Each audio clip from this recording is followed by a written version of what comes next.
Moi j'ai été évidemment assez intéressé par l'initiative de l'Agence du Val-de-Marne parce que on a besoin d'essayer de trouver des exemples qui vont nous permettre d'imaginer d'autres choses. Alors, en particulier sur le Val-de-Marne où on travaille sur plusieurs opérations.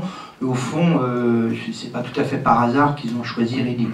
Je dirais que Laurence, tout à l'heure, quand tu présentais l'opération, on aurait presque pu rappeler, et il ne faut pas l'oublier, que les Anglais sont le peuple d'Europe qui passe le plus de temps en voiture. Si vous n'avez pas ça à l'esprit, vous ne pouvez pas comprendre la dynamique qu'on a pu observer les uns et les autres sur Reading. Il n'y a pas de transport en commun, donc ça c'est frappant. Il n'y a rien, enfin si, en termes d'infrastructure, il y a une vague gare dans un coin, mais elle est vraiment à l'abri des affaires.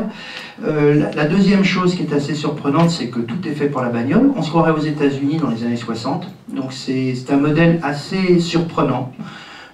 Pour moi, c'est un parc d'affaires à l'américaine, mais qui aurait été conçu dans les années 60.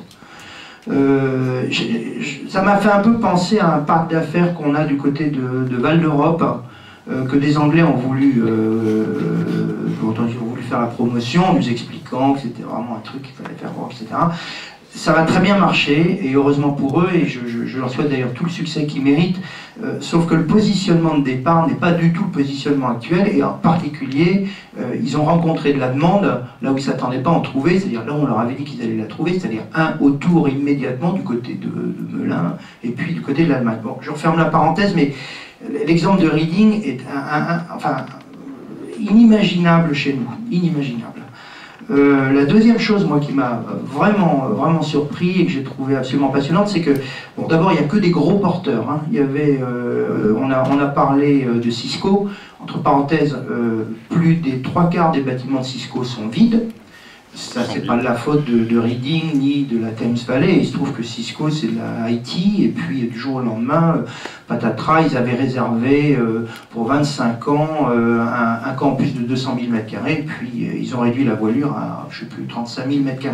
Donc en fait, la plupart du parc aujourd'hui affiche un taux de vacances relativement faible, enfin faible, un petit 11% sur lequel ils étaient assez pudiques, donc vous pouvez un petit peu monter, ce qui est énorme en termes de taux de vacances, hein, globalement, sur quel que soit le marché que vous analysez. La réalité, c'est que le taux de vacances, il est du double, puisqu'effectivement, il y a un gros porteur qui, aujourd'hui, cherche des repreneurs pour ces surfaces. Bon, ça, mais c'est vrai que c'est assez caractéristique. Moi, j'ai pas ressenti la PME et la TPE très présentes sur le site. Le bâtiment de service, c'est une catastrophe parce qu'il y a une espèce de un petit bâtiment dans un coin avec 3 fois rien, c'est misérable. Donc effectivement, je pense que leurs bâtiments sont assez accueillants, ils ont des facilités de restauration sur place, etc. Mais je suis tout à fait d'accord avec Audrey, vous travaillez, vous repartez, vous prenez votre voiture et vous... Alors, ce qui est quand même intéressant, c'est de voir que... moi, par contre, ce que j'ai trouvé absolument passionnant, alors là, pour le coup, s'il y a vraiment une chose à faire chez nous, c'est ça, c'est ce que vous indiquiez tout à l'heure, c'est, je dirais, la superposition de toutes les... je dirais toutes les énergies publiques et privées, mais particulièrement l'université. Parce qu'en amont du projet de Reading, il a été fertilisé par la recherche, et par la recherche appliquée. Je précise, par la recherche appliquée. Et tout le programme pédagogique, c'est pas la plus grande université d'Angleterre, hein, Reading, c'est pas...